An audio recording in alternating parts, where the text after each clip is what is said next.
আমরা আজকে যে অঞ্চলটিকে কাশ্মীর বলে চিনি সে অঞ্চলটির মূলত অফিসিয়াল নাম হচ্ছে জম্মু অ্যান্ড কাশ্মীর।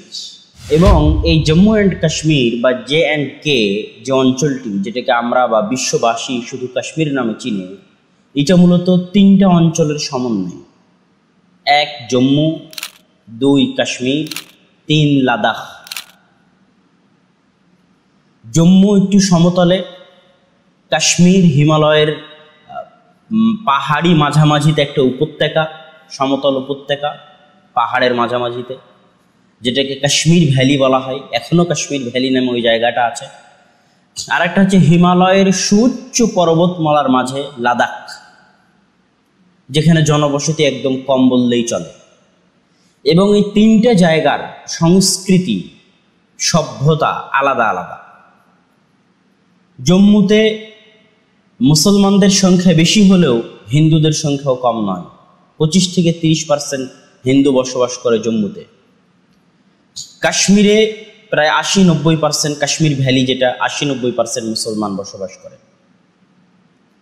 আর লাদাখে বৌদ্ধ এবং শিখ মুসলিমরা বসবাস করে। লাদাখে মাত্র 2টাই জেলা আছে, লেহ আর কার্গিল। এই কাশ্মীরটা ভৌগোলিকভাবে পাকিস্তান এবং ভারতের জন্য কেন এতটা গুরুত্বপূর্ণ আপনি কল্পনা করেন। আর তার আগে আরেকটা কথা বলে নিই যে কাশ্মীর বলতে যতটুকু জায়গা বোঝায় তা 3টা দেশের মধ্যে ভাগ হয়ে আছে। প্রায় 37-38% কাশ্মীর আছে আজাদ কাশ্মীর নামে পাকিস্তানের মধ্যে, যেটাকে আমরা মুজাফফরাবাদ বলে চিনি, এবং আজাদ কাশ্মীর তার অফিসিয়াল নাম। আর ভারতের মধ্যে আছে প্রায় 45-50%, যেটা জম্মু অ্যান্ড কাশ্মীর নামে ভারত কর্তৃক শাসিত। এবং চীনের মধ্যে আছে প্রায় 16-19% কাশ্মীর। তো এই 3টা দেশের মধ্যেই কাশ্মীরটা বিভক্ত হয়ে আছে। তো এই কাশ্মীরের ভৌগোলিক গুরুত্ব বুঝতে গেলে আজকে যতটুকু আজাদ কাশ্মীর, গিলগিত বালতিস্তান এবং মুজাফফরাবাদ হয়ে যতটুকু আজাদ কাশ্মীর পাকিস্তানের দখলে আছে, অতটুকু যদি ভারত নিয়ে নেয়, ভারত দখল করে নিতে পারে, তাহলে পাকিস্তানের ক্ষতি কি আর ভারতের উপকার কি তা বুঝতে পারলে আপনি বুঝতে পারবেন এই কাশ্মীরের ভৌগোলিক গুরুত্ব। ভারত দখল করে নিতে পারলে ভারতের সাথে আফগানিস্তানের সরাসরি ভূ সংযোগ কায়েম হবে, ভূ যোগাযোগ কায়েম হবে আফগানিস্তানের সাথে, যা ভারতের জন্য অনেক প্রয়োজন এবং অনেক জরুরি। এখন ভারতকে আফগানিস্তানে যেতে হয় সমুদ্র পথে ইরান হয়ে, ইরানের ট্রানজিট ব্যবহার করে, যা অনেক ব্যয়বহুল এবং অনেক কষ্টসাধ্য। আর যদি আজাদ কাশ্মীর, পাকিস্তান যে কাশ্মীরটুকু দখল করে রেখেছে বা পাকিস্তানের যতটুকু কাশ্মীর আছে অতটুকু ভারত দখল করতে পারলে ভারতের সাথে আফগানিস্তানের কানেকশন হবে ডাইরেক্টলি। আর পাকিস্তান যদি অংশটুকু হারিয়ে ফেলে তাহলে পাকিস্তানের সাথে চীনের আর কোনো প্রকার ভূ যোগাযোগ থাকবে না। বর্তমান আজাদ কাশ্মীর দখলে রাখার কারণে গিলগিত বালতিস্তানের উপর দিয়ে চীন হয়ে একটা রাস্তা, বিশাল ব্যবসায়িক করিডোর রাস্তা চীন হয়ে পাকিস্তানের মধ্যে দিয়ে গোয়াদার পোর্ট, যেটা সমুদ্র বন্দর, সেই গোয়াদার পোর্ট পর্যন্ত যাচ্ছে।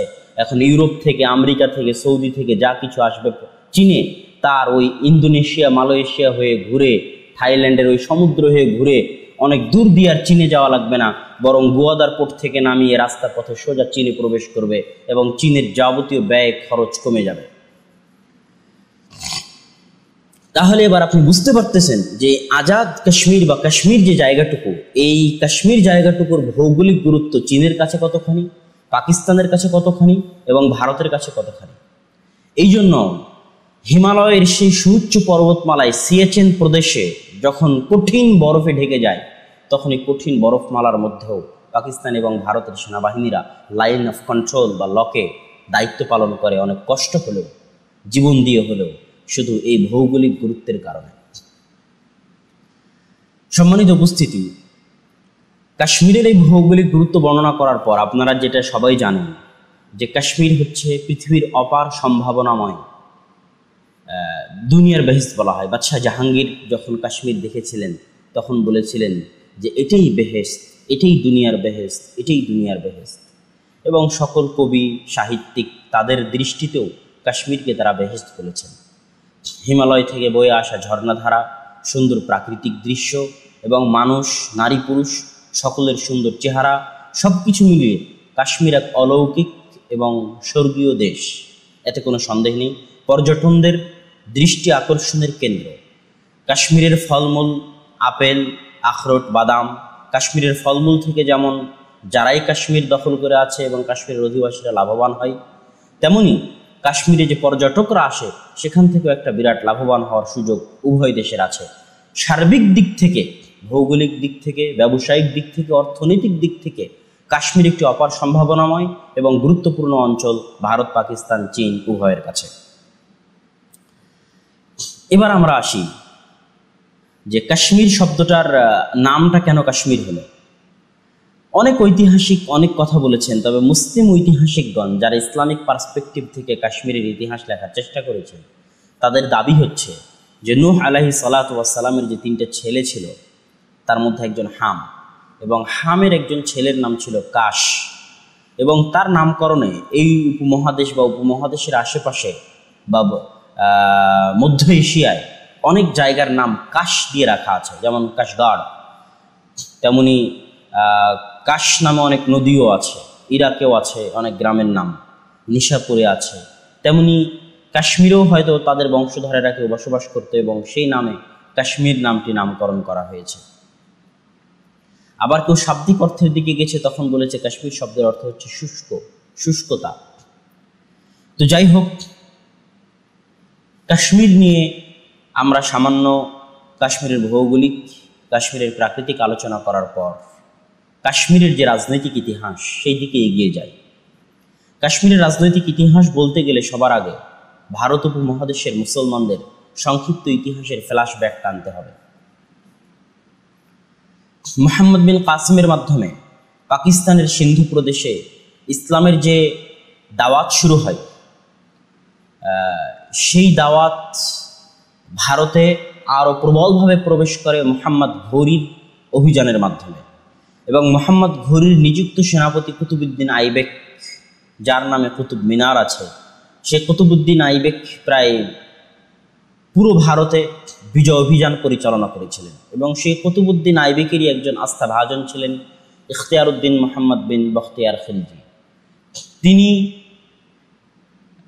1200-1300 খ্রিস্টাব্দের দিকে এই অঞ্চলগুলোতে, যেটা গৌড় রাজ্য, ভারতের পশ্চিমবঙ্গের নদিয়া জেলা এবং বরেন্দ্র অঞ্চল, যেটা বর্তমান রাজশাহী মুর্শিদাবাদ হয়ে বিজয় অভিযান পরিচালনা করে রংপুর, গাইবান্ধা, নীলফামারী, কুড়িগ্রাম, ঠাকুরগাঁ হয়ে তিনি তিব্বত পর্যন্ত অভিযান পরিচালনা করেছিলেন, এবং তিব্বত অভিযানে ব্যর্থ হয়ে বর্তমান ভারতের দক্ষিণ দিনাজপুরের দেবকোট নামক অঞ্চলে, যেটা আমাদের বাংলাদেশের দিনাজপুরের পাশেই সীমান্তের ওপারে, দেবকোট নামক অঞ্চলে ইখতিয়ারউদ্দিন বিন বখতিয়ার খিলজি ইন্তেকাল করেন।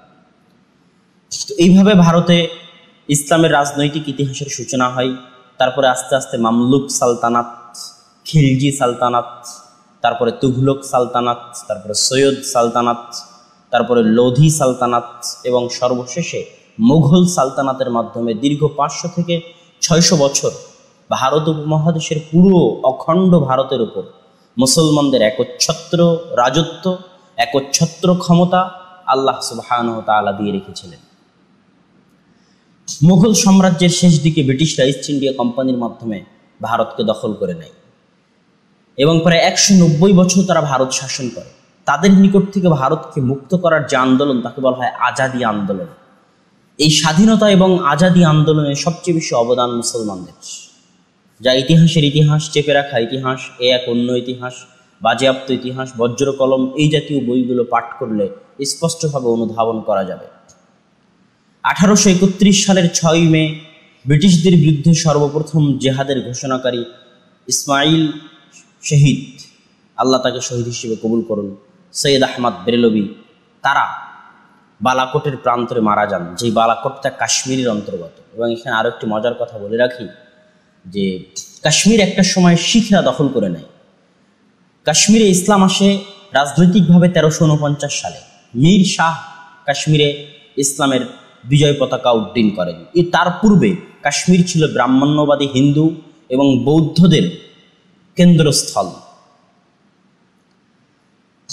1349 সালে মীর শাহের মাধ্যমে কাশ্মীরে যে রাজনৈতিক বিজয়বন শুরু হয় তা পরবর্তীতে দুররানি সাম্রাজ্যের মাধ্যমে প্রায় 400, 450, 500 বছর টিকে থাকে। তারপর 1819 সালের দিকে রঞ্জিত সিংহ নামক এক শিখ ব্যক্তির নেতৃত্বে শিখরা কাশ্মীর দখল করে নেয়। এই রঞ্জিত সিংহের নামক যে শিখ আছে তার বিরুদ্ধে কাশ্মীরের মাটিতে কাশ্মীর আজাদ করার জন্য শাহ মোহাম্মদ ইসমাইল, আল্লাহ তাকে শহীদ হিসেবে কবুল করুন, রাহেমাহুল্লাহ, এবং সৈয়দ আহমদ বেরেলভি, যারা ছিলেন ব্রিটিশ বিরোধী আন্দোলনেরও নেতা, তারা এই রঞ্জিত সিংহের বিরুদ্ধে কাশ্মীরের আজাদি আন্দোলনেরও লড়াইয়ে অংশগ্রহণ করেছেন, যারা ইতিহাস পাঠ করবেন তারা অবশ্যই দেখতে পাবেন। সম্মানিত উপস্থিতি, আমরা বলছিলাম ব্রিটিশ বিরোধী আন্দোলনে মুসলমানদের অবদান ছিল সবচেয়ে বেশি, কিন্তু ধীরে ধীরে এই 190 বছরে ব্রিটিশ সরকার মুসলমানদেরকে দ্বিতীয় পর্যায়ের নাগরিক বানিয়ে রেখেছিল। তার পিছনে মুসলমানদেরও কিছু ভুল ত্রুটি থাকতে পারে। মুসলমানরা ইংরেজি শিখতো না, ইংরেজি বলতে চাইতো না, ইংরেজি লিখতে চাইতো না। সেই সুযোগে হিন্দুরা ইংরেজদের গোলাম হয়ে ইংরেজি ভাষা শিখে তারা প্রথম শ্রেণীর নাগরিকের সুবিধা ভোগ করত। যাবতীয় জমিদারি, যাবতীয় সবকিছু ছিল হিন্দুদের হাতে। যখন ইংল্যান্ড বা ব্রিটিশরা ভারত ছেড়ে চলে যাবে অবস্থা, এবং সেই মুহূর্তে যখন কংগ্রেস গঠিত হলো এবং কংগ্রেসে হিন্দু মুসলমান সকলেই ছিল, মাওলানা আবুল কালাম আজাদ ছিলেন, আরও সকলেই ছিলেন কংগ্রেসে মুসলমানদের নেতা, হুসাইন আহমদ মাদানী ছিলেন। কিন্তু আস্তে আস্তে মুসলমান নেতারা বুঝতে পারলেন যে ব্রিটিশ সাম্রাজ্য ভারতকে ছেড়ে চলে গেলেও ভারতকে হিন্দুদের হাতে দিয়ে যাবেন, হিন্দুদের একচ্ছত্র ক্ষমতা দিয়ে যাবেন, যেখানে মুসলমানেরা আবারও দ্বিতীয় শ্রেণীর নাগরিক হয়ে জীবনযাপন করবে। 500-600 বছর যারা রাজত্ব করেছে, তারা 190 বছর যে ব্রিটিশদের গোলামি করেছে, সেই মুসলমান জাতি আবার হিন্দুদের গোলামি করা শুরু করবে। এটা বুঝতে পেরেছিলেন যে সমস্ত মুসলিম নেতা, তাদের মধ্যে অন্যতম ছিলেন মোহাম্মদ আলী জিন্না, আল্লামা ইকবাল, শেরে বাংলা একে ফজলুল হক, হোসেন শহীদ সোহরাওয়ার্দী সহ আরও বড় বড় নেতৃবৃন্দ, মাওলানা আকরাম খা, মাওলানা আবদুল্লাহিল কাফি আল কোরাইশি সহ মাওলানা আশরাফ আলী থানভিউ এবং তাকি উসমানী, যিনি পাকিস্তানের বিখ্যাত আলেম, তাদের বাপদাদারাও তারাও এটা অনুভব করেছিলেন। এবং আহলে হাদিসদের মধ্যে আবদুল্লাহিল কাফি আল কোরাইশি, মাওলানা আকরাম খা, এবং বাংলাদেশের যারা রাজনীতি করতেন তাদের মধ্যে হোসেন শহীদ সোহরাওয়ার্দী, এবং হোসেন শহীদ সোহরাওয়ার্দীর অন্যতম শিষ্য বাংলাদেশের যিনি স্বাধীনতা যুদ্ধের জনক বলে আমরা জানি, শেখ মুজিবুর রহমান, তিনিও তার অসমাপ্ত আত্মজীবনী বইয়ে পাকিস্তান প্রতিষ্ঠা করতে হবে এবং মুসলমানদের জন্য আলাদা দেশ লাগবে মর্মে তিনি এই আন্দোলনের একজন যুবক সৈনিক ছিলেন এবং হোসেন শহীদ সোহরাওয়ার্দীর একজন অন্যতম শিষ্য ছিলেন। শেরে বাংলা একে ফজলুল হকের একজন অন্যতম শিষ্য হয়ে শেখ মুজিবুর রহমানও মুসলমানদের জন্য হিন্দুদের বিরুদ্ধে আলাদা পাকিস্তান রাষ্ট্র লাগবে মর্মে আন্দোলন করেছিলেন, যা তিনি তার অসমাপ্ত আত্মজীবনী বইয়ে বিস্তারিত লিপিবদ্ধ করেছেন, এবং তিনি মুসলিম লীগের সক্রিয় সদস্য ছিলেন। তো যখন মোহাম্মদ আলী জিন্না এবং আরও বড় বড় নেতৃবৃন্দ এটা বুঝতে পারলেন যে মুসলমানদের জন্য আলাদা দেশ লাগবে, না হলে ভারতে মুসলমানেরা হিন্দুদের গোলামি শুরু করবে, তখন কিছু মুসলিম নেতা কংগ্রেসের মহাত্মা গান্ধী, জওহরলাল নেহরুর সাথে সাথ দিয়ে বলতে লাগলেন, জিনা আমরা অখণ্ড ভারত চাই এবং অখণ্ড ভারত হবে সেকুলার, যেখানে হিন্দু মুসলিম সকলেই সমান অধিকার ভোগ করবে। তাদের মধ্যে অন্যতম ছিলেন মাওলানা আবুল কালাম আজাদ মুসলমানদের নেতৃবৃন্দের মধ্যে, এবং দেওবন্দ থেকে ছিলেন হুসাইন আহমদ মাদানী। তারা সকলেই দাবি করলেন যে ভারত হবে সেকুলার এবং ভারতে মুসলমানদের অধিকার থাকবে, অতএব মুসলমানদের জন্য আলাদা রাষ্ট্রের প্রয়োজন নাই। যেভাবেই হোক 1947 সালে 14ই আগস্ট এবং 15ই আগস্ট দুটি দেশের স্বাধীনতার ঘোষণা হয় এবং ঘোষণা করে দেওয়া হয় যে সমস্ত রিয়াসাহ, যে সমস্ত রাজ্য চাহে পাকিস্তানের সাথে যোগ দিতে পারবে, চাহে ভারতের সাথে যোগ দিতে পারবে। এই নির্দেশে বাংলাদেশ তথা তৎকালীন পূর্ববঙ্গ এবং বর্তমান বাংলাদেশ পাকিস্তানের সাথে যোগদান করে শেরে বাংলা একে ফজলুল হক, হোসেন শহীদ সোহরাওয়ার্দী এবং শেখ মুজিবুর রহমানের নেতৃত্বে। এবং ওইদিকে পাকিস্তানেও বর্তমান যেটা পাকিস্তান আছে, সেই পাকিস্তানের যে রাজ্যগুলো পাঞ্জাব, লাহোর, খাইবার পাখতুনখা, তারাও পাকিস্তানের সাথে যোগদান করে। তিনটা রাজ্য নিয়ে সমস্যা দেখা দেয়। একটা হচ্ছে জুনাগড়, জুনাগড়ের প্রধান ছিলেন মুসলমান কিন্তু অধিকাংশ জনগণ ছিল হিন্দু। আর একটা হচ্ছে হায়দ্রাবাদ বা অন্ধ্রপ্রদেশ, যেটার প্রধান ছিলেন, রাজা ছিলেন মুসলমান নিজাম, কিন্তু অধিকাংশ জনগণ ছিল হিন্দু। এবং আরেকটা যেটা সমস্যা ছিল সেটা হচ্ছে কাশ্মীর। কাশ্মীরে অধিকাংশ মানুষ ছিল মুসলমান 80% 90%, যেটা ফুল কাশ্মীর, পাকিস্তান কাশ্মীর, ভারত কাশ্মীর সব মিলে 80% 90% মানুষ ছিল মুসলমান, কিন্তু ক্ষমতায় ছিল শিখ হিন্দু রাজা হরি সিংহ। এবং তখনও হরি সিংহের এই কাশ্মীর ব্রিটিশ সাম্রাজ্যের অধীনে সেভাবে ছিল না, বরং ব্রিটিশরা 75 লাখ রুপিতে, ওই যে আমি বলেছিলাম শিখরা 1819 সালে মুসলমানদের নিকট থেকে যে কাশ্মীর দখল করে নিয়েছিল, এবং শাহ ইসমাইল শহীদ কাশ্মীরের আজাদির জন্য যে আন্দোলন করেছিলেন, জিহাদ করেছিলেন রঞ্জিত সিংহের বিরুদ্ধে, পরবর্তীতে শিখদের কাছ থেকে ইংরেজরা কাশ্মীর দখল করে নেয়। ইংরেজরা কাশ্মীর দখল করে নিয়ে আবার এই কাশ্মীরকে 75 লাখ রুপিতে ডোগরাদের নিকটে বিক্রি করে দেয়, যে ডোগরাদের নেতা ছিল গোলাপ সিংহ। এবং সেটা বিভিন্ন কবি সাহিত্যিকদের ভাষায় 75 লাখ কা সৌদা, 75 লাখে জনগণকে এবং মাটিকে বিক্রি করে দেওয়া হয়েছে, এই মর্মে অনেক কবি সাহিত্যিকের ভাষায় ফুটে উঠেছে। তো এই গোলাপ সিংহের বংশধরেরা এই 75 লাখ টাকার বিনিময়ে এই কাশ্মীরের মালিক ছিল, যাদের মধ্যে একজন ছিল 1947 সালে হরি সিংহ। তো হরি সিংহ ছিলেন আজাদ রাজা বাদশাহ। তিনি 75 লাখ টাকার বিনিময়ে তার বাপদাদা কাশ্মীর এই ব্রিটিশদের নিকট থেকে কাশ্মীর ক্রয় করে নিয়েছিল। তো এই কারণে কাশ্মীরের মুসলমানদের সমস্যা দেখা গেল। এখানে আর একটা সমস্যা হচ্ছে, কাশ্মীরের মুসলমানদের রাজনৈতিক সচেতনতা বাংলার পূর্ববঙ্গের মুসলমানদের মতো অতটা ছিল না। বাংলার পূর্ববঙ্গের মুসলমানদের এতটাই রাজনৈতিক সচেতনতা ছিল যে আপনি 1940 সালে যখন লাহোর প্রস্তাব বা পাকিস্তান প্রস্তাব পেশ করা হয়, আপনি ইতিহাস দেখেন সেই প্রস্তাব পশ্চিম পাকিস্তানের কেউ পেশ করেনি, বরং এই বাংলাদেশের শেরে বাংলা একে ফজলুল হক, আল্লাহ তাকে হেফাজত করুন, ক্ষমা করুন, তিনি পাকিস্তান প্রস্তাব পেশ করেছিলেন। তথা পাকিস্তান আন্দোলনে যারা পশ্চিম পাকিস্তান, তাদের চাইতে অনেক বেশি জোশ এবং আবেগ নিয়ে পূর্ববঙ্গের নেতারা আন্দোলন করেছিলেন, রাজনীতি করেছিলেন, যার মধ্যে শেখ মুজিবুর রহমান, হোসেন শহীদ সোহরাওয়ার্দী, শেরে বাংলায় ফজলুল হক ছিলেন অন্যতম। তো এইরকম কোনো মুসলিম নেতা, রাজনৈতিক সচেতন কোনো মুসলিম নেতা সেই সময় কাশ্মীরে ছিল না। সেই সময় কাশ্মীরের নেতা ছিল হরি সিংহ। সেই হরি সিংহের জুলুমে অত্যাচারে মুসলমানেরা ছিল নির্যাতিত। তো হরি সিংহ ভারতেও যোগ দিতে চাইলেন না, পাকিস্তানেও যোগ দিতে চাইলেন না, তিনি আজাদ, আলাদা, স্বাধীন হয়ে থাকতে চাইলেন। এইদিকে জওহরলাল নেহরু ছিলেন অনেক কনসার্ন, অনেক সজাগ কাশ্মীরের বিষয়ে, আর মিস্টার জিন্নাহ ছিলেন একটু চিন্তামুক্ত, যে কাশ্মীর যেহেতু 80-90% মুসলমান, অতএব কাশ্মীর আমার পাকিস্তানে আসবেই। আর জওহরলাল নেহরু চিন্তায় ছিলেন যে কাশ্মীরের 80-90% মুসলমান, অতএব কাশ্মীরকে কিভাবে আমি হাত করব, কিভাবে হাত করা যায়নি, তিনি চিন্তায় ছিলেন। তিনি চিন্তার মধ্যে কাশ্মীরের তৎকালীন সময় একজন জনপ্রিয় মুসলিম নেতা, যদিও রাজা ছিলেন হরি সিংহ, কিন্তু হরি সিংহের জুলুম অত্যাচারের বিরুদ্ধে যে মুসলিম নেতা আন্দোলন করত, তার নাম শেখ মোহাম্মদ আবদুল্লাহ। সেই শেখ মোহাম্মদ আবদুল্লাহর সাথে সুসম্পর্ক গড়ে তুললেন চালাক, বুদ্ধিমান রাজনীতিবিদ, চৌকস রাজনীতিবিদ জওহরলাল নেহরু। এবং হরি সিংহকে পাশ কাটিয়ে মুসলিম জনমতকে সাথে নেওয়ার জন্য শেখ মোহাম্মদ আবদুল্লাহকে জওহরলাল নেহরু ব্যবহার করলেন। এবং শেখ মোহাম্মদ আবদুল্লাহকে জওহরলাল নেহরু পার্সোনাল সম্পর্কের ভিত্তিতে এই আশ্বাস দিলেন যে আপনারা যদি ভারতের সাথে যোগ দেন, তাহলে এই সেকুলার ভারতে বসবাসের জন্য কোনো সমস্যা হবে না, বরং এই বিরাট ভারত সাম্রাজ্যে আপনারা অনেক আরাম এবং অনেক শান্তিতে বসবাস করবেন। শেখ মোহাম্মদ আবদুল্লাহ জওহরলাল নেহরুর এই ফাঁদে পা দিয়ে দিলেন, এবং তিনি পাকিস্তানে যোগ না দিয়ে বা আলাদা স্বাধীন না থেকে তিনি কাশ্মীরের এক প্রকার সওদা করলেন। যদিও কাশ্মীরকে নিয়ে দুইটা চুক্তি হওয়ার চেষ্টা ছিল। একটা ছিল 1947-এর 14-15 আগস্ট, তথা স্বাধীনতার ঘোষণার 3-4 দিন আগে শেখ মোহাম্মদ আবদুল্লাহ এবং হরি সিংহ একটা প্রস্তাব পেশ করেছিলেন মিস্টার জিন্নাহ এবং জওহরলাল নেহরুর কাছে, যার নাম ছিল স্ট্যান্ড স্টিল। স্ট্যান্ড স্টিলে কাশ্মীর স্বায়ত্ত শাসন চাচ্ছিল, তারা ভারতেও যোগ দিতে চায় না, পাকিস্তানেও যোগ দিতে চায় না। এই স্ট্যান্ড স্টিলে মিস্টার জিন্নাহ স্বাক্ষর করেছিলেন, যা ছিল মিস্টার জিন্নাহ রাজনৈতিক ভুল। কিন্তু স্ট্যান্ড স্টিল চুক্তিতে জওহরলাল নেহরু স্বাক্ষর করেননি। এই জন্য পরবর্তীতে কাশ্মীরে এই চুক্তিতে স্বাক্ষর না করার কারণে জওহরলাল নেহরু সেনা অভিযান পরিচালনা করার বিষয়ে তার আইনত কোনো বাধা ছিল না।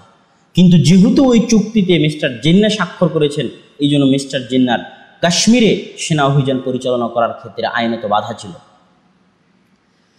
দ্বিতীয়ত, শেখ মোহাম্মদ আবদুল্লাহর সাথে এই ব্যক্তিগত সম্পর্কের মাধ্যমে শেখ মোহাম্মদ আবদুল্লাহ স্বাধীনতার পরে যখন কাশ্মীর নিয়ে টালমাটাল অবস্থা দেখা দিল, মিস্টার জিন্নাহ যখন বুঝতে পারলেন কাশ্মীর তো ভারতে যোগ দিতে চাচ্ছে, অথচ জনগণ চায় পাকিস্তানে যোগ দিতে বা জনগণ অধিকাংশ মুসলমান, তখন মিস্টার জিন্নাহ আবার এই চুক্তিতে স্বাক্ষর করেছেন। এই জন্য কোনো উপায় না দেখে তিনি পাকিস্তানের সাধারণ জনগণকে মুজাহিদ হিসেবে কাশ্মীর দখল করার জন্য পাঠিয়ে দিলেন এবং তারা প্রায় অর্ধেক কাশ্মীর দখল করেই ফেলেছিল। কিন্তু উহুদের যুদ্ধে যেমন মুসলমানেরা ভুল করেছিল গনিমতের মাল জমা করতে গিয়ে, ঠিক তেমনই তারা মুজাফফরাবাদ দখল করে মুজাফফরাবাদে গনিমতের মাল দখল করতে গিয়ে সময় ব্যয় করে এবং মাত্র 20-25 কিলোমিটার দূরে থাকা শ্রীনগর তারা দখল করতে সময় 2-3 দিন দেরি করে। এই 2-3 দিনের মধ্যেই রাজা বাদশাহ হরি সিংহ একটি আবেদনের মাধ্যমে ভারত সরকারের নিকটে সেনা সহায়তা চাই। যেহেতু হরি সিংহ ভিতরে ভিতরে হিন্দুদের সাথে বা হিন্দু মানসিকতার ছিলেন এবং ভারতের সাথে যোগ দিতে চাইতেন, এই জন্য তিনি সেনা সহায়তা চাইলেন এবং 1-2 দিনের মাথায় শ্রীনগর বিমানবন্দরে ভারতের সেনা অবতরণ করে।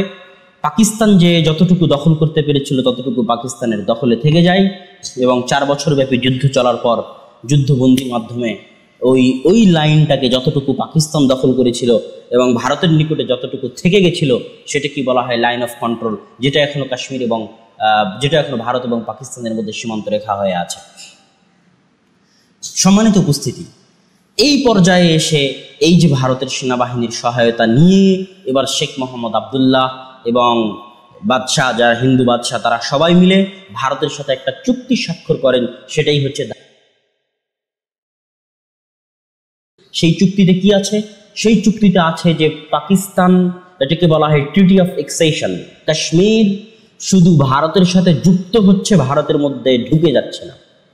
কাশ্মীর শুধু ভারতের সাথে ইউনাইটেড হচ্ছে কয়েকটা শর্তে। 1, কাশ্মীরের যোগাযোগ, কাশ্মীরের মুদ্রা, কাশ্মীরের বৈদেশিক সম্পর্ক এবং কাশ্মীরের যে প্রতিরক্ষা ব্যবস্থা, কাশ্মীরের রক্ষণাবেক্ষণের যে প্রতিরক্ষা ব্যবস্থা, সেনাবাহিনী, বর্ডার, এই 4টা জিনিস বিষয়ে দেখাশোনা করবে কেন্দ্র সরকার এবং বাকি সব কিছু বিষয়ে কেন্দ্র সরকার কোনো হস্তক্ষেপ করতে পারবে না। কাশ্মীরের স্থানীয় যে অ্যাসেম্বলি, স্থানীয় যে রাজ্যসভা, লোকসভা যে সিদ্ধান্ত নিবে সেই সিদ্ধান্তই মানতে বাধ্য থাকবে কেন্দ্রীয় সরকার। এবং এইভাবে কাশ্মীরের জন্য আলাদা প্রাইম মিনিস্টার, প্রধানমন্ত্রীর পদ রাখা হয়েছিল, যেটা ভারতের অন্য কোনো রাজ্যে ছিল না। ভারতের সব রাজ্যে মুখ্যমন্ত্রী হয়, চিফ মিনিস্টার হয়, কিন্তু একমাত্র কাশ্মীরে প্রাইম মিনিস্টার হতো। ভারতের অন্য কোনো রাজ্যের আলাদা পতাকা ছিল না, একমাত্র কাশ্মীরের আলাদা পতাকা ছিল। এবং এই বদৌলতে কোনো ভারতীয় নাগরিক যিনি কাশ্মীরের নাগরিক নন, তিনি কাশ্মীরে কোনো প্রকার জমি জায়গা ক্রয় করতে পারবেন না। এবং কোনো কাশ্মীরি মহিলা যদি কোনো ভারতীয় নাগরিককে বিবাহ করে, তাহলে সে কাশ্মীরের কোনো জমি জায়গার বিষয়ে কোনো অধিকারের চাহিদা বা কোনো দাবি পেশ করতে পারবে না। এমনকি কাশ্মীরের আলাদা সংবিধান পর্যন্ত ছিল এই বদৌলতে। এই চুক্তি শেখ মোহাম্মদ আবদুল্লাহ এবং জওহরলাল নেহরুর সাথে স্বাক্ষর করেন। কিন্তু দুঃখজনক হলেও সত্য যে এই চুক্তি স্বাক্ষর করার পরে আস্তে আস্তে শেখ মোহাম্মদ আবদুল্লাহ বুঝতে পারেন যে ভারত তো যখন মহাত্মা গান্ধীকে হত্যা করে দেওয়া হলো, তখন তিনি চমকে গেলেন যে সেকুলারিজমের নেতা মহাত্মা গান্ধী, তাকে হত্যা করে দেওয়া হচ্ছে হিন্দুত্ববাদী উগ্রবাদী চেতনার মাধ্যমে। তাহলে ভারত কোন দিকে যাচ্ছে? ভারত তো একটা হিন্দু রাষ্ট্র পরিণত হতে যাচ্ছে। এবং আস্তে আস্তে যখন এই ধারাগুলোকে নামকাওয়াস্তে ধারা রেখে ভারত সরকার সেগুলো মানতে চায় না এবং সেগুলো বাস্তবায়ন করতে দিতে চায় না, নামকাওয়াস্তে ধারা রাখে, তখন শেখ মোহাম্মদ আবদুল্লাহ চিন্তিত হয়ে পুনরায় কাশ্মীরের আজাদির জন্য পাকিস্তানের সাথে, চায়নার সাথে, ব্রিটিশের সাথে যোগাযোগ স্থাপন করা শুরু করলেন। যখন তিনি যোগাযোগ স্থাপন করতে লাগলেন, তখন জওহরলাল নেহরু তার এই বন্ধুকে গ্রেফতার করে 17 বছরের জন্য জেলে ভর্তি করে দেন। এই জেলে ভর্তি করার মাধ্যমে কাশ্মীরের মুসলমানদের নতুন চেতনা শুরু হয় যে আমরা যাকে নেতা মানতাম, যাকে বিশ্বাস করলাম এবং তিনি ভারতকে বিশ্বাস করলেন, তাকে ভারত জেলখানায় দিয়ে দিল। এটা তো ভারত গাদ্দারি করলো। এই যে ভারতের উপর থেকে জনগণের আস্থা উঠে যাওয়া শুরু হলো, আস্তে আস্তে ইট পাথর মিছিল মিটিং, একটা পর্যায়ে সশস্ত্র যুদ্ধ শুরু হলো এবং সেটা আস্তে আস্তে এমন একটা পর্যায়ে আসলো যে বর্তমান বিজেপি সরকার ওই সম্পূর্ণরূপে মূলোৎপাটন করে দিয়ে কাশ্মীরকে 2 ভাগে ভাগ করে দিয়ে, জম্মু অ্যান্ড কাশ্মীর এবং লাদাখ 2 ভাগে ভাগ করে দিয়ে, কাশ্মীরকে আলাদা রাজ্যও না রেখে, পশ্চিমবঙ্গ যেমন আলাদা রাজ্য আছে, বিহার আলাদা রাজ্য আছে, মধ্যপ্রদেশ আলাদা রাজ্য আছে, অন্ধ্রপ্রদেশ আলাদা রাজ্য আছে, উত্তরপ্রদেশ আলাদা রাজ্য আছে, আসাম আলাদা রাজ্য আছে, ত্রিপুরা আলাদা রাজ্য আছে, কাশ্মীরকে আলাদা রাজ্যও না রেখে কাশ্মীরকে সরাসরি কেন্দ্রীয় শাসনভুক্ত করে একটা সেনা গভর্নর কর্তৃক সেনা শাসিত অঞ্চলে পরিণত করার যে চক্রান্ত ভারত সরকার নিয়েছে, তা অনেক দুঃখজনক এবং অনেক ভয়াবহ। অনেক ভয়াবহ কোন জায়গায়? আপনারা যদি গতকালের পেপার পত্রিকা পড়ে থাকেন তাহলে দেখবেন যে বাংলাদেশের স্বরাষ্ট্রমন্ত্রী আসাদুজ্জামান খান কামালের সাথে ভারতের হিন্দুত্ববাদী স্বরাষ্ট্রমন্ত্রী অমিত শাহের যে বৈঠক হয়, সেই বৈঠকের পরে যৌথ বিবৃতি দেওয়ার কথা ছিল, কিন্তু স্বরাষ্ট্রমন্ত্রী আসাদুজ্জামান খান কামালের সাথে অমিত শাহের একটা বিষয়ে অমিল হওয়ার কারণে, মতানৈক্য হওয়ার কারণে যৌথ বিবৃতি দিতে পারেনি ভারত এবং বাংলাদেশ। আপনারা প্রথম আলো, নয়াদিগন্ত সব পত্রিকা পড়ে দেখবেন গতকালের নিউজটি। কি সে অমতের বিষয়টি? দুইজনের পূর্ব পরিকল্পনার মধ্যে এই আলোচনার বিষয় ছিল না। সেটা হচ্ছে আসামের এনওসি। আসামের 40 লক্ষ মুসলমানকে ভারত নাগরিকত্ব থেকে বঞ্চিত করে বহিরাগত বাংলাদেশি নাগরিক দাবি করে তাদেরকে বাংলাদেশে ফেরত পাঠাতে চায়। এই আলোচনা যখন শুরু করে স্বরাষ্ট্রমন্ত্রী আসাদুজ্জামান খান কামালের সাথে, তখন আসাদুজ্জামান খান কামাল নাকচ করেন যে না, কোনো বাংলাদেশি নাগরিক আসামে এভাবে যায়নি বা নাই। এই অমিলের কারণে ভারত বাংলাদেশের সাথে যৌথ বিবৃতি দিতে পারেনি। তাহলে ভারত কতটা কঠোর নিজস্ব আদর্শ এবং নিজস্ব মূলনীতির উপর কতটা কঠোর চিন্তা ভাবনা নিয়ে সামনে আগাচ্ছে তা আপনি কল্পনা করতে পারবেন না। যেমন কঠোর পদক্ষেপ নিয়ে ভারত কাশ্মীরের যে সমস্ত রাজনৈতিক নেতারা বিজেপির সাথে পর্যন্ত জোট করেছিল, মাহবুবা মুফতি যারা মুখ্যমন্ত্রী পর্যন্ত ছিল কাশ্মীরের, ওই যে শেখ মোহাম্মদ আবদুল্লাহ, তার নাতি আবদুল্লাহ, ফারুক আবদুল্লাহ না ওমর আবদুল্লাহ কি যেন নাম, তা সেও মুখ্যমন্ত্রী ছিল বহু বছরের। এমনকি যারা বিজেপির সাথে জোট পর্যন্ত করেছিল তাদের সকলকে জেলখানায় ভর্তি করে দিয়েছে, গ্রেফতার করে জেলখানায় ঢেলে দিয়েছে। এর নাম হচ্ছে হিন্দুত্ববাদী, অহংকারী, ঔদ্ধত্যশীল ভারত সরকার। আজকে যখন ইউজ করার প্রয়োজন হয়েছে তখন এই সমস্ত মুসলিম নেতাদেরকে ইউজ করেছে, আর যখন ইউজ করা শেষ হয়েছে তখন টিস্যু পেপারের মতো ডাস্টবিনে ফেলে দিয়েছে। শেখ মোহাম্মদ আবদুল্লাহকে যখন ইউজ করার দরকার হয়েছে জওহরলাল নেহরু, তখন ইউজ করেছে, তারপরে ইউজ করা যখন শেষ হয়েছে তখন 17 বছরের জন্য জেলে ফেলে দিয়েছে। কাশ্মীরের যারা মুসলিম নেতা, যারা মনে করতো ভারতের সাথে যোগ দিব, ভারত সেকুলার, ভারতের সাথে থাকবো এই সাহিত্য শাসন নিয়ে, সেই সমস্ত যে রাজনৈতিক নেতা মাহবুবা মুফতি, ফারুক আবদুল্লাহ, ওমর আবদুল্লাহ, তাদেরকেও ইউজ করেছে বিজেপি সরকার। ইউজ করার পর 305 ধারা বাতিল করে দিয়ে, 35A বাতিল করে দিয়ে পুরো কাশ্মীরকে কেন্দ্রীয় শাসিত করে তাদেরকে জেলখানায় ফেলে দিয়েছে। ইউজ করার পর টিস্যু পেপারের মতো ফেলে দিয়েছে। সে ভারত সরকার এখন অনেক ঔদ্ধত্য, যে কোনো মূল্যে আসামের 40 লক্ষ মুসলমানকে বাংলাদেশি বলে বাংলাদেশে ফেরত পাঠাবেই, এটা তাদের চূড়ান্ত সিদ্ধান্ত। অতএব ভারতের এই মানসিকতা শুধু পাকিস্তান বা কাশ্মীরের জন্য নয়, বরং ভারতের এই মানসিকতা এই অঞ্চলে বসবাসকারী প্রত্যেক ক্ষুদ্র রাষ্ট্র, নেপাল, ভুটান, যেমনভাবে সিকিমকে দখল করে নিয়েছে ভারত, কাশ্মীরকে দখল করে নিয়েছে ভারত, তার এই দখলদারি মানসিকতা এই অঞ্চলে বসবাসকারী ছোট রাষ্ট্রগুলো ভুটান, নেপাল, এমনকি বাংলাদেশের জন্য অনেক চিন্তা এবং মাথা ব্যথার কারণ। বাংলাদেশকে অনেক দ্রুত এই বিষয়গুলোতে চিন্তা ভাবনা করে নতজানু পররাষ্ট্রনীতি থেকে বের হয়ে একটা ভারসাম্যের পররাষ্ট্রনীতিতে এগিয়ে আসতে হবে। এই পর্যায়ে আমি কাশ্মীর বিষয়ে মুসলমানদের করণীয় কি, এখানে সবচেয়ে বড় কথা হচ্ছে যে কাশ্মীর ভৌগোলিকভাবেও এটা প্রমাণ করে যে কাশ্মীর আসলে পাকিস্তানের সাথে সংযুক্ত হওয়াটা বেশি মানায়। ভৌগোলিকভাবে এই জন্য বললাম যে আপনি শ্রীনগর থেকে সর্বনিকটবর্তী সমুদ্র বন্দরে যদি যান তাহলে ভারতের সমুদ্র বন্দর মুম্বাই কাশ্মীর থেকে অনেক দূরে, সেই তুলনায় পাকিস্তানের সমুদ্র বন্দর কাশ্মীরতে শ্রীনগর থেকে অনেক কাছে। শ্রীনগর থেকে ভারতের রাজধানী দিল্লি বহু দূর, শ্রীনগর থেকে মাত্র কয়েক কিলোমিটার দূরে পাকিস্তানের রাজধানী ইসলামাবাদ। এবং যত নদী কাশ্মীর থেকে প্রবাহিত হয়েছে সব নদী পাকিস্তানের মধ্যে দিয়ে প্রবাহিত হয়েছে। তো ভৌগোলিকভাবে এটা ভারতের যারা গবেষক তাদেরও দাবি যে ভৌগোলিকভাবে এবং সাংস্কৃতিকভাবে কাশ্মীর আসলে পাকিস্তানের সাথে রিলেটেড।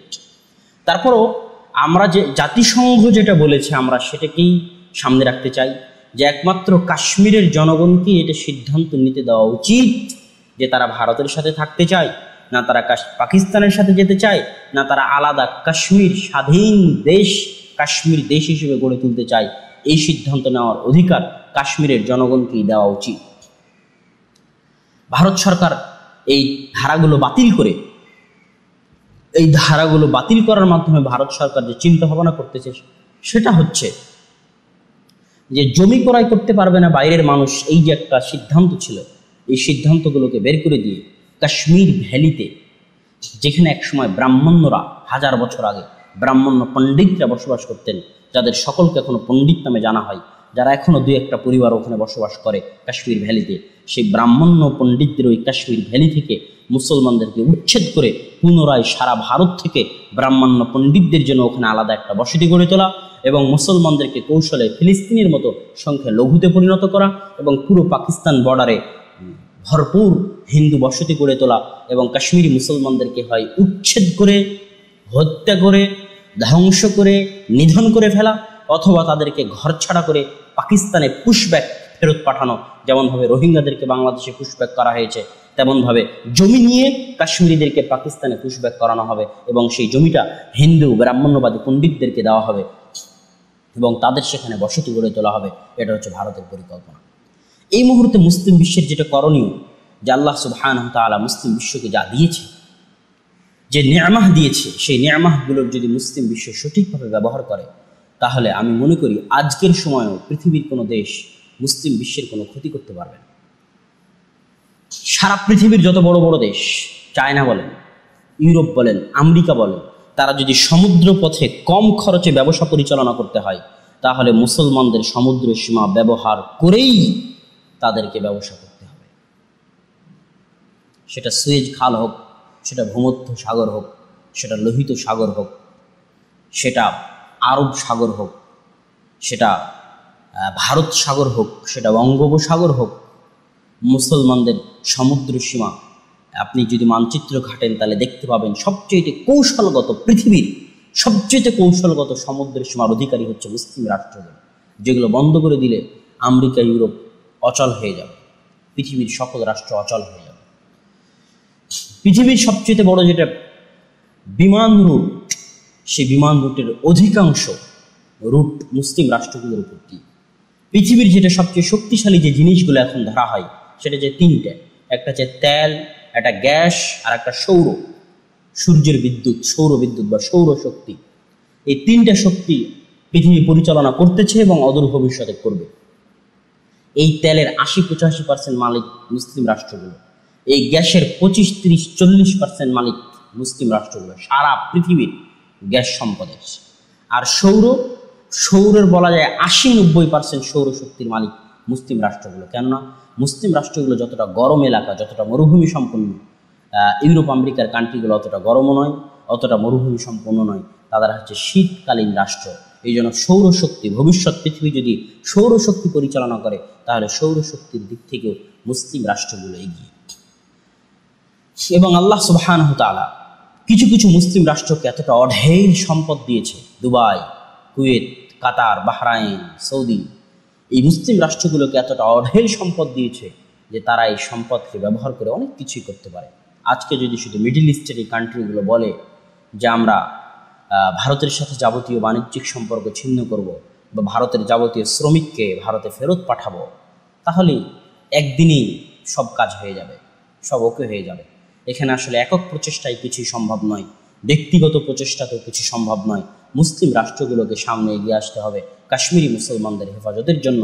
এটা মালয়েশিয়া, ইন্দোনেশিয়া, মিডল ইস্টের কান্ট্রি, পাকিস্তান, মালয়েশিয়া এবং মিডল ইস্টের যে মুসলিম কান্ট্রিগুলো রয়েছে তাদের জন্য এটা অনেক বড় গুরুত্বপূর্ণ দায়িত্ব। তারা তাদের এই দায়িত্ব অবহেলা করলে একদিনের জবাব তাদেরকেও দিতে হবে।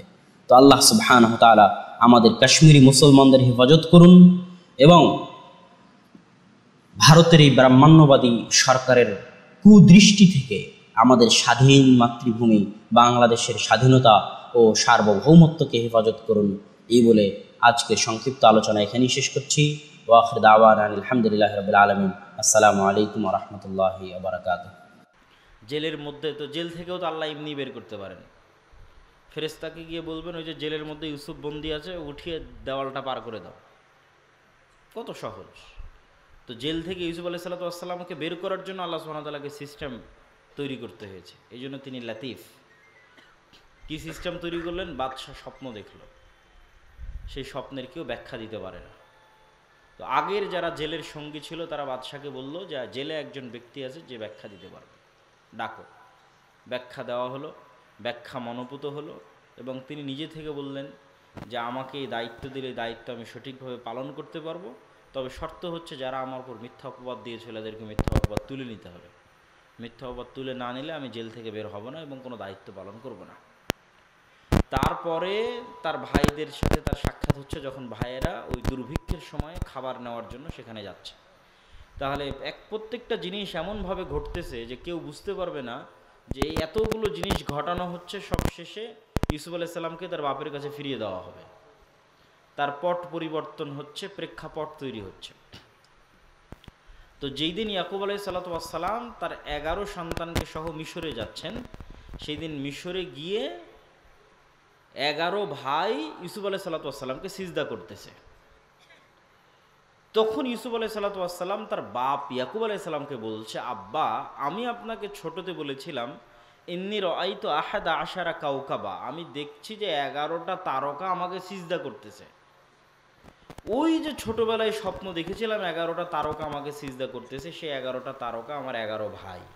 আজ 40 বছর পর আমার 11 ভাই আমাকে সিজদা করতেছে। তো একটা স্বপ্ন বাস্তবায়ন হতে সময় লাগলো 40 বছর। তারপরের কোরআনের আয়াত ওই অংশেই, ইন্না রব্বি লাতিফ, আমার প্রতিপালক অনেক সূক্ষ্ম, খুব সূক্ষ্মভাবে আল্লাহ সুবহানাহু ওয়া তাআলা কাজ করে। তো যেটা বলছিলাম যে গাজার শিশুদের কান্না যদি অভিশাপ হিসেবে পৃথিবীতে ফিরে আসে, এবং আসবেই, আজ হোক কাল হোক, আল্লাহ সুবহানাহু ওয়া তাআলা সেই প্রেক্ষাপট কীভাবে তৈরি করবেন আল্লাহ ভালো জানেন। তো সেই দিন শুধু ওই অভিশাপে ইসরাইল ধ্বংস হবে না, বরং এই গাজার শিশুদেরকে চোখের সামনে মৃত্যুবরণ করতে দেখেও যে মুসলিম শাসকরা পদক্ষেপ নেয়নি, তাদের রাজত্ব ধ্বংস হয়ে যাবে। সম্মানিত উপস্থিতি, মুসলমানদের প্রতি আমাদের যে হক, দায়িত্বের জায়গা, এই দায়িত্ব যদি আমরা পালন না করি তাহলে সেটার জবাবদিহিতা আমাদের করতে হবে। এটা হলো 1 নম্বর শিক্ষা, যে আমাদেরকে আমাদের দায়িত্বের জায়গা থেকে সাধ্য অনুযায়ী সর্বোচ্চ পর্যায়ে তাদের জন্য চেষ্টা করা, তাদের পাশে দাঁড়ানো, তাদেরকে বাঁচানোর চেষ্টা করা, এটা আমাদের দায়িত্ব। আপনি যত বেশি আপনার অপর মুসলিম ভাইকে বাঁচাতে সক্ষম হবেন, তত বেশি নিজে বাঁচবেন। আপনাকে আরও সিম্পল, সহজ করে বলি, ইসরায়েল তো বহু দূর হয়ে গেল, আমাদের পাশের দেশ ভারত। ভারতে গত কিছুদিন পূর্বে একটা আইন বাস্তবায়ন করেছে, ওয়াকফ অ্যামেন্ডমেন্ট বিল, ওয়াকফ সংশোধনী বিল। তো আমরা মসজিদ মাদ্রাসার নামে জমি ওয়াকফ করি, তো এই ওয়াকফ আইন বহুদিন থেকে চলে আসতেছে। তো ভারতে মুসলমানদের ওয়াকফ সম্পত্তি অনেক, কয়েক লক্ষ বিঘা সম্পত্তির মালিক মুসলমানেরা ওয়াকফ হিসেবে। তো এগুলোর উপর মসজিদ প্রতিষ্ঠিত, মাদ্রাসা প্রতিষ্ঠিত। তো মুসলমানদের এই সম্পত্তিগুলো কিভাবে দখল করে নেওয়া যায়, ঠিক যেভাবে ব্রিটিশরা চিরস্থায়ী বন্দোবস্ত বা বাজেয়াপ্ত, যে লাখেরাজ সম্পত্তি বাজেয়াপ্তকরণ যে আইন বাস্তবায়ন করেছিল ব্রিটিশরা এদেশে আসার পর, লাখেরাজ মানে যে সম্পত্তির খাজনা লাগতো না, কর লাগতো না। লা খারাজা, এটা আরবি শব্দ, খারাজ মানে কর, ট্যাক্স, সেটাকে বাংলা হয়ে গেছে লাখেরাজ। লাখেরাজ সম্পত্তি বাজেয়াপ্তকরণ। তো ওয়াকফকৃত সম্পত্তির কোনো ট্যাক্স, কর দিতে হতো না মুঘল শাসন আমলে। তো সেগুলো সব মসজিদ মাদ্রাসার নামে ওয়াকফ ছিল। পুরো ভারত, পাকিস্তান, বাংলাদেশের 5 ভাগের 1 ভাগ সম্পত্তি মসজিদ মাদ্রাসার নামে ওয়াকফ ছিল মুঘল শাসন আমলে। এখন কিন্তু আর ওগুলো একটাও পাবেন না। এখন যত মাদ্রাসায় দেখেন সব 100, 150, 200, মসজিদ দেখেন 100, 150, 200। 2-1টা খুব পুরাতন মসজিদ 500 বছরের পাওয়া যেতে পারে, কেননা সব সম্পত্তি ব্রিটিশরা বাজেয়াপ্ত করে সরকারি কোষাগারে দিয়ে দিয়েছিল এবং জমিদারদের মধ্যে বন্টন করে দিয়েছিল। ফলত সব মসজিদ মাদ্রাসা একদিনে সম্পত্তিবিহীন হয়ে গেছিল।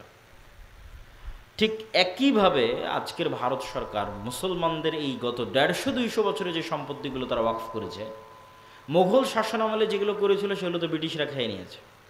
ব্রিটিশদের পর থেকে মুসলমানেরা যে গত 150-200 বছরে যা ওয়াকফ করেছে, সেটা ধ্বংস করার এবং সেটা খাওয়ার জন্য সকল বন্দোবস্ত সম্পূর্ণ, এবং মুসলমানদেরকে তাদের ধর্মীয় প্রতিষ্ঠানে সম্পূর্ণরূপে পঙ্গু করে দেওয়ার সকল রাস্তা তৈরি করা শেষ। এবং বিদ্বেষ কোন পর্যায়ে গেলে বাদশাহ আলমগীরের মতো একজন মহৎ বাদশার কবর পর্যন্ত খুঁড়ে তার লাশকে পর্যন্ত, মানে লাশের উপর পর্যন্ত রাগ মিটানোর যে খাহেশ, যে আগ্রহ, এই বিদ্বেষ কোথায় গেলে এই আগ্রহ হতে পারে। সম্মানিত উপস্থিতি, এখান থেকে কি বলতে চাচ্ছিলাম, বলতে চাচ্ছিলাম, এই ভারতের মুসলমানদের যদি আপনি বাঁচাতে না পারেন তো একদিন আপনিও বাঁচবেন না। রোহিঙ্গার মুসলমানদের যদি আপনি বাঁচাতে না পারেন তো একদিন আপনিও বাঁচবেন না।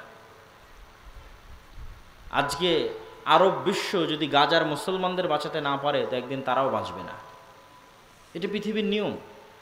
আপনি যদি নিজে বাঁচতে চান তাহলে আগে আপনার প্রতিবেশীকে বাঁচাতে হবে। আপনার পাশে যে বাড়িতে আগুন লেগেছে সেই বাড়ির আগুন নিভাতে হবে, নাহলে সে আগুন আস্তে আস্তে আস্তে আস্তে আপনার বাড়িতে চলে আসবে। তাহলে আপনি যদি স্বাধীন থাকতে চান তাহলে আপনার পার্শ্ববর্তী দেশ রোহিঙ্গা মুসলমানদের স্বাধীনতা নিশ্চিত করতে হবে, ভারতের মুসলমানদের স্বাধীনতা নিশ্চিত করতে হবে, আরব বিশ্বের মুসলমানদের, গাজার মুসলমানদের স্বাধীনতা নিশ্চিত করতে হবে, তাহলে তারাও স্বাধীন থাকবে। নাহলে যেই বিস্ফোরা, ইসরায়েলের যে বিস্ফোরা, আজকে মনে করছেন গাজাকে মাটির সাথে মিশিয়ে দিয়েছে, কালকে জর্ডানকে মাটির সাথে মিশিয়ে দিবে না, লেবাননকে মাটির সাথে মিশিয়ে দিবে না, সিরিয়াকে মাটির সাথে মিশিয়ে দিবে না, এর কোনো গ্যারেন্টি নেই। এই জন্য মুসলমানদের সতর্ক হওয়া অতীব জরুরি। এখান থেকে আমাদের পরের প্রশ্ন, পরের শিক্ষার বিষয় হচ্ছে, কেন মুসলমানদের আজ এ অবস্থা?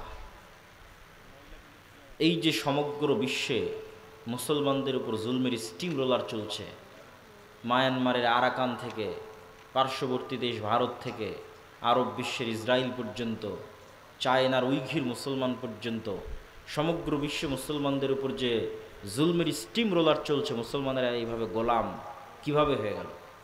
এর পিছনের কারণ কি এবং এটার থেকে মুসলমানেরা মুক্তি পাবে কিভাবে?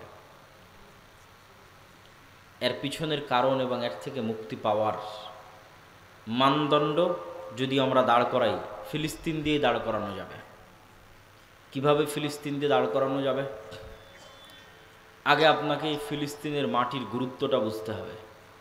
যে আয়াত আমি তেলাওয়াত করেছি, আল্লাহ বলছেন, সুবহানাল্লাযী আসরা বিআবদিহি লাইলাম মিনাল মসজিদিল হারাম ইলাল মসজিদিল আকসা। মহাপবিত্র সেই আল্লাহ যে তার বান্দাকে মক্কার হারাম থেকে, মানে মুহাম্মদ সাল্লাল্লাহু আলাইহি ওয়াসাল্লামকে মক্কার হারাম থেকে রাতের অন্ধকারে ওই মসজিদে আকসায় নিয়ে গেছেন, যেই মসজিদে আকসার চতুর্দিক আল্লাহ বরকত দিয়ে ঘিরে রেখেছে। আল্লাহু আকবার। কোরআনের আয়াতের অনুবাদ করলাম, বারাকনা হাওলা, যে মসজিদে আকসার চারিদিক আল্লাহ বরকত দিয়ে ঘিরে রেখেছে। আর এক আয়াতে আল্লাহ সুবহানাহু ওয়া তাআলা বলছেন, ওয়ানাজ্জাইনাহু ওয়া লূতান ইলাল আরদিল্লাতী বারাকনা ফীহা লিল আলামিন। আমি আল্লাহ ইব্রাহিমকে আশ্রয় দিয়েছি ওই মাটিতে, আমি আল্লাহ লূতকে আশ্রয় দিয়েছি ওই মাটিতে, যেই মাটিতে আমি বরকত রেখেছি সমগ্র পৃথিবীর মানুষের জন্য। কোন মাটিতে আশ্রয় দিয়েছেন? ইব্রাহিম আলাইহিস সালাতু ওয়াস সালামের বাপের বাড়ি ইরাক। বাপ যখন বাড়ি থেকে বের করে দিয়েছে, ইরাক থেকে পালিয়ে উনি আশ্রয় নিয়েছেন জেরুজালেমে, ফিলিস্তিনে, শামে। তখন এই দেশের নাম ফিলিস্তিন ছিল না, শাম ছিল। ফিলিস্তিন, লেবানন, জর্ডান, ইসরায়েল, সিরিয়া, এগুলো সব হচ্ছে শাম। হাদিসে যেখানে শাম আসবে, তথা বাংলায় যেখানে, ইংরেজিতে যেখানে আমরা সিরিয়া বলবো, এগুলো সব তার অন্তর্ভুক্ত। ফিলিস্তিন শামের অন্তর্ভুক্ত, লেবানন শামের অন্তর্ভুক্ত, ইসরায়েল শামের অন্তর্ভুক্ত, জর্ডান শামের অন্তর্ভুক্ত, সিরিয়া নিজেও শামের অন্তর্ভুক্ত। তো ইব্রাহিম আলাইহিস সালাতু ওয়াস সালাম ইরাক থেকে শামে হিজরত করলেন, আর লূত আলাইহিস সালাতু ওয়াস সালামের কওমকে আল্লাহ উল্টিয়ে দিলেন, ধ্বংস করলেন। তখন লূত আলাইহিস সালাম ঈমানদারদের নিয়ে শামে আশ্রয় নিলেন, তথা জেরুজালেম, মসজিদে আকসা এবং তার পার্শ্ববর্তী অঞ্চলে আশ্রয় নিলেন। তো এই দুই নবী যেই মাটিতে আশ্রয় নিয়েছে, সেই মাটিকে আল্লাহ বলছেন যে আমি এই মাটিতে সমগ্র পৃথিবীবাসীর জন্য বরকত রেখেছি। আল্লাহু আকবার। লিল আলামিন, সমগ্র পৃথিবীবাসীর জন্য। সম্মানিত উপস্থিতি, এই মসজিদে আকসা মুসলমানদের যে ইতিহাস এবং ঐতিহ্য আছে, সেই ইতিহাস এবং ঐতিহ্যের সাথে কিভাবে সম্পৃক্ত? ইব্রাহিম আলাইহিস সালাতু ওয়াস সালামের বংশের দুইটা ধারা, একটা ধারার নাম বানু ইসরাইল, একটা ধারার নাম বানু ইসমাইল। একটা স্ত্রী সারার বংশধর আর একটা স্ত্রী হাজেরার বংশধর আলাইহিমা সালাতু ওয়াস সালাম। বানু ইসমাইল হচ্ছে উম্মতে মুহাম্মাদি, বানু ইসরাইল হচ্ছে ইসহাক আলাইহিস সালাতু ওয়াস সালাম এবং তার বংশধর, ইয়াকুব আলাইহিস সালাতু ওয়াস সালাম এবং তার বংশধর, ইসমাইলের ভাই ইসহাক এবং তার বংশধর, তারা হচ্ছে বানু ইসরাইল। তো বানু ইসরাইলের সকল নবী, দুই একজন বাদে সকল নবী এই জেরুজালেম, এই মসজিদে আকসায় প্রেরিত হয়েছে। এটা নবীদের শহর, এটা নবীদের স্থান।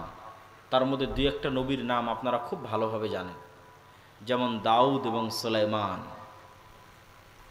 দাউদ এবং সুলাইমান সমগ্র পৃথিবীতে যে শাসন ব্যবস্থা প্রতিষ্ঠা করেছিল, যেই রাজত্ব আল্লাহ অতীতে কাউকে দেয়নি, ভবিষ্যতেও কাউকে দিবে না, সেই বিশাল রাজত্বের রাজধানী ছিল জেরুজালেম, মসজিদে আকসা। এই মসজিদে আকসা সেই মসজিদে আকসা যেই মসজিদে আকসার কথা আল্লাহ কোরআনে বলছেন এভাবে, ওয়াইদ ক্বালাত ইমরাতু ইমরান রব্বি ইন্নী নাযারতু লাকা মা ফি বাতনি মুহাররারা। যখন ইমরানের স্ত্রী বলল, আল্লাহ আমার পেটে যে সন্তান আছে তোমার রাস্তায় ওয়াকফ করে দিলাম। তোমার রাস্তায় মানে মসজিদে আকসার জন্য